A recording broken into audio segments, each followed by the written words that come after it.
Monday. I had to skip Friday's video. I'm actually recording these up to a week out. So this Friday's video, you guys, there won't be one unless I come with something to put in its place. But as you noticed, we started a new series, tabletop games. It's gonna be myself and the kids playing just random games. The first one is Divan, if I say it right. It's a I don't know how to explain it. It's nothing like checkers or chess, but it's pretty similar to both. You'll just have to wait to see the video. Or you can look up Divan. I think there's a place to actually play it for free online, but we actually have the physical board game for it. Just part of my way changing life, spend more time with their kids. Still trying to con the wife into joining us on camera, but she's hesitant. So maybe in time. So I was talking to the guy on Twitter, and he actually brought up something that I haven't in a while, but I was notorious for judging people the wrong way. And I've noticed a lot of people bringing up saying that the Bible says you are not to judge, lest you be judged, which is true. However, we are allowed to judge based on what the Bible has to say. For instance, I'm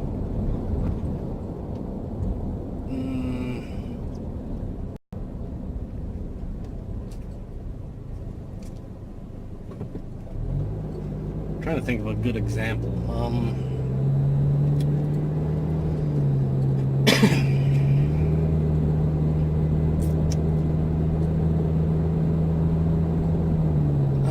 We'll take murder, I guess, for example. One of the commandments is thou shalt not murder. By that statement alone, a murderer, it's black and white. They've broken the rules. They are destined for hell. It's plain and simple. The problem I have is people stop there. They just say, that's it, you're going to hell. To me, to say someone is going to hell is not the right way to approach it. It's kind of... Well, basically, we're not God. We're not God. We are to judge in a loving, caring manner that benefits. On the flip side, that can be seen as condemning, and by no means don't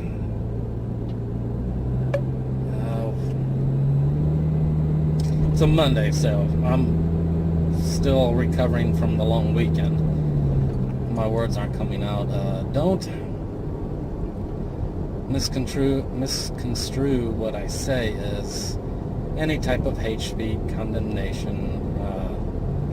It's just what the Bible says and what I believe the way you should do it is. For those who don't think the Bible says that, read the Bible for yourself.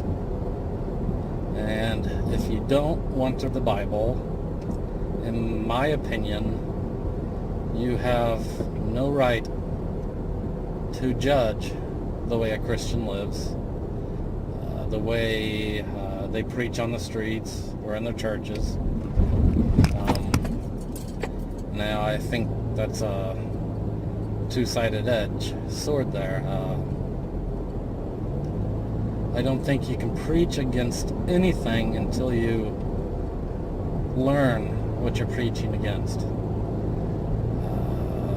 We'll take the whole, even though I don't want to debate against Christianity and Muslims. Quite a bit of the Quran, not as much as I'd like to.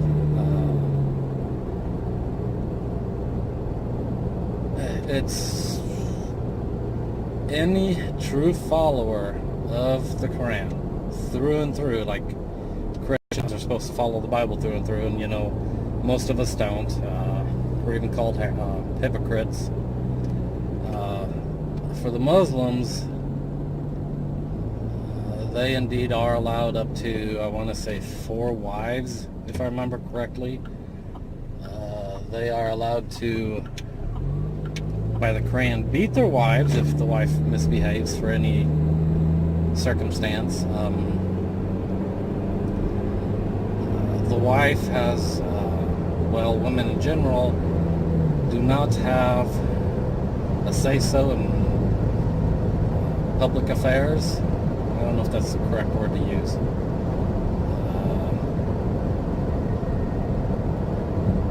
Basically, I want to say once they become married, they are not treated as an individual. It's very hard to explain. The Quran does indeed. Now, if you're a Muslim, the Bible does command you to kill the infidel. Infidel is anyone who does not believe your way. However, the Quran is also contradictory, I made up a new word, itself. It contradicts itself in saying that they are to kill the infidel who refuses to convert to Islam, to believe their ways. However, the Quran also makes allotments for Christians to live under Sharia law in the form of taxes. And I didn't get to read all that, so I don't know if it's I don't know if contradiction be the true word. It's not very clear. A lot of the passages in the Quran aren't very clear. I would urge everyone to pick up the Quran, the Bible, any work, and just read. I mean, you don't have to believe what you're reading, just read. Learn how they believe. Talk to a few of them. I had a group of some type of Buddhists. I can't remember exactly what they said. It's been 10 years ago. I used to do work at their store for them, keeping their cameras up and going, cash registers, all that stuff. And we'd always share beliefs. We never had arguments, never had fights, anything like that. And they were always very deep personal beliefs that we always shared, It was always a learning experience both ways. To me, that's the way it should be. If your religion says you're to kill, no, you need to find a new religion. And on that same note, people are going to bring out the Torah, where God does command several of the Israelites to slaughter mass people of land so they can have it. The Bible doesn't give us all the specifics we would like.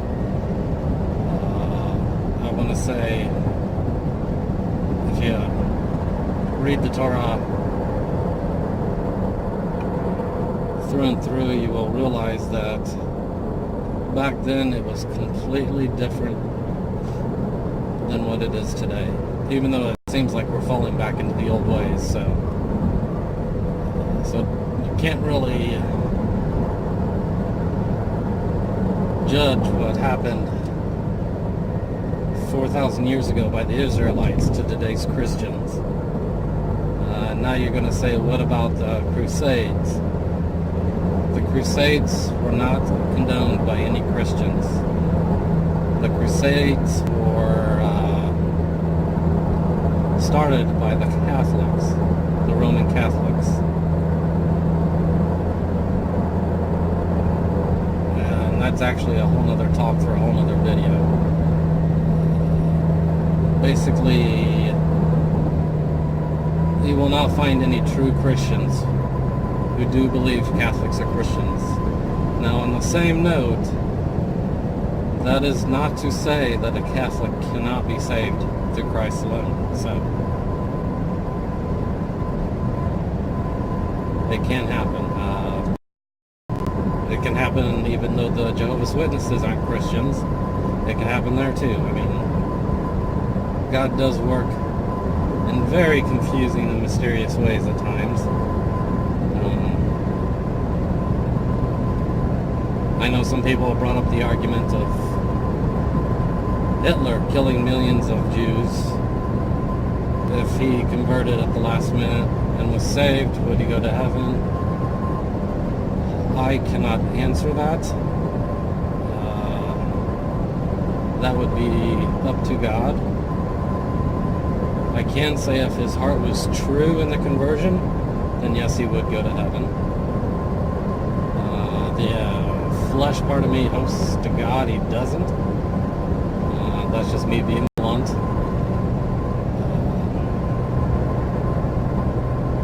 Usually if you're heinous enough to commit all those crimes against humanity, then either your belief in God is skewed and you're not going to heaven, or you're worshiping the wrong God to begin with and you're still not going to heaven. So, yeah. Yeah, I know, I kind of went off on a tangent, a rant. But hopefully it gets my beliefs out a little bit better. I'm actually on the road, as usual. I don't know if I'll have to rewatch the video, and I'll try and get scriptures up there posted. If not, I'll have the wife comment below and have her put in the scriptures for me. So, well, yeah, to recap, no one really has the right than God to 100% truly say you're going to hell. And I believe the opposite is true. No one has the right to say I'm 100% truly, or you're 100% truly going to heaven. We don't know God's heart. It's plain and simple like that. We don't know the heart of others. Only God does.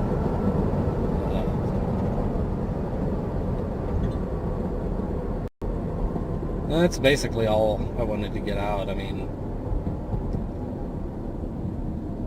you guys will see me probably smoking in videos now and then. That's my sin I'm living in. That is probably going to be the one that does me in unless I can quit, and I'm pushing for that.